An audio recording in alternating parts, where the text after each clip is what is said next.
Okay, yeah. And I think when anyone's learning anything, to get some reward from it and to get some benefit from it immediately, you need to practice the thing that you actually want to end up doing, as well as just trying to get better. Too many people, especially when there were people paying me to teach them guitar, and I would say, "Great, what do you want to learn?" Yeah. And they go, "I just want to get better."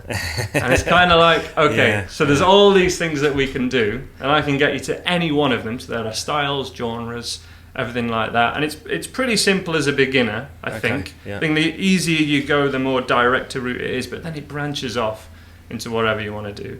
And if you don't decide on what you're going to do, you're not going to get there. Basically, you're going to go everywhere.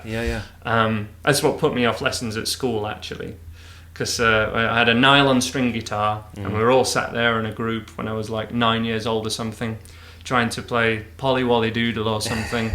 And the first thing that I remember ever wanting to learn a guitar from, the earliest memory of it, is Marty McFly, Johnny B. Good. And it is for so many people my age. I'm sure it was somewhat of a thing for you as well, because you just watch it so young and you think, that looks like the most fun. That looks cool. Ever, doesn't it? 100%. So,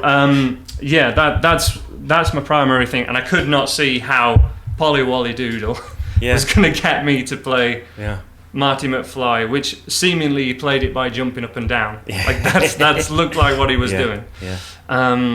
So with the apps thing, the thing that they lack is that personality that kind of encourages and keeps you going and spots something that a computer can't.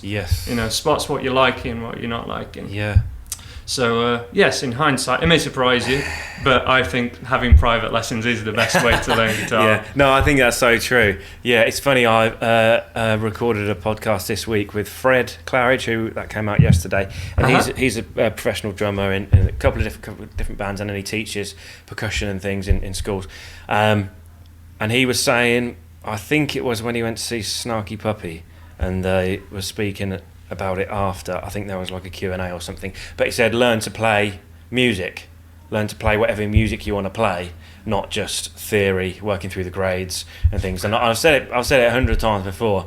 Saxophone, I played that for 2 or 3 years, but I didn't like any of the music we played because it was just Auld Lang Syne and all that sort of stuff. And you couldn't see how it was going to get you. How is this relevant to me? Exactly. How is it going to connect with the songs that I listen to normally? But that what your the drummer there's just said is exactly what I agree with. You should learn music, and that's what I did.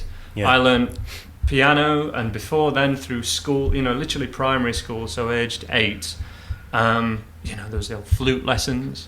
I had a clarinet because my sister had a clarinet, so I borrowed that to have some lessons with. The thing that connected with me was piano and guitar, because that's how you could create songs and that's how you could sing songs while playing. And I think that's still the thing that I find most rewarding and just the most fun. You can't be thinking about any worries in your life or what you're going to have for tea while you're playing and singing a song. It's intense, so it's just like it's a mind clearer, and it's just fun. It's really pure, I think. Escapism, isn't it? 100%. That's a really good point. That's also another thing that I spoke about with Fred, the drummer, about practice, and sort of saying how when you're learning an instrument, there's a lot to be said for somebody who did the 8 hours a day practice from when they were 4 years old and are now, amazing.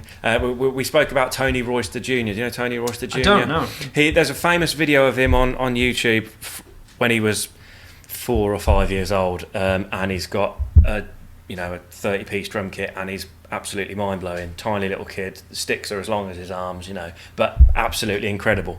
And he was obviously a kid that practices 10 hours a day or whatever. And since then he was Jay-Z's drummer a few years ago on his tour, so he's sort of gone from the heavy theory practice, religious practice every day, but then sort of gone into the hip-hop world, or popular music, rather than like, normally it's sort of, classic instruments, violin, orchestra sort of stuff, or piano, where you're practicing a long time.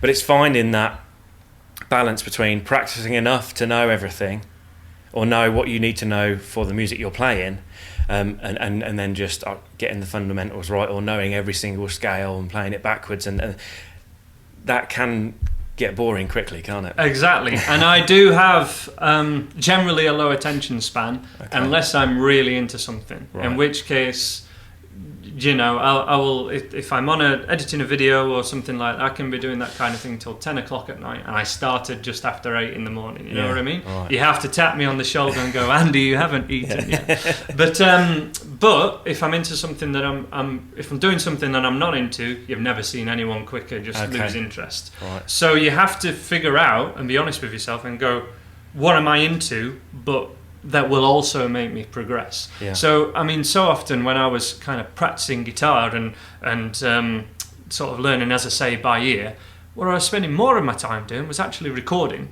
and using things like Cubase to make computer music, but with samples of real instruments. So recreating songs just for fun. Just because I found that really cool that I could make something that sounded like that. It's the first thing that I remember being really cool on guitar when I finally got a steel string acoustic guitar, strummed the G chord and went, that sounds like that song.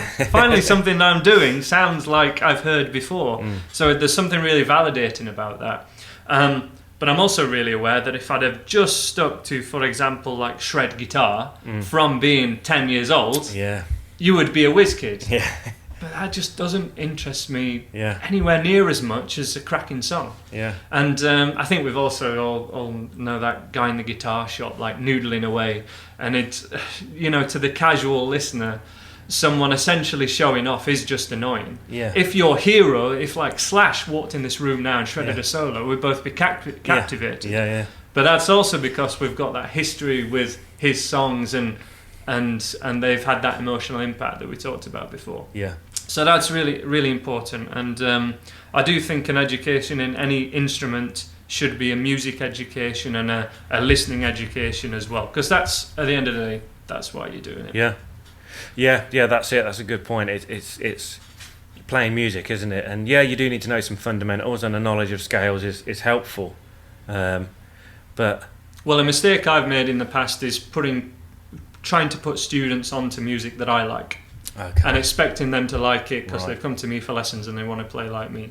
Doesn't work like that. Which is why I have to record so many song lessons and put them on YouTube, because you might like one AC/DC song and not the other. You know, we all have our favourite. There's no accounting for taste in a very good way. That's the wonderful thing about it.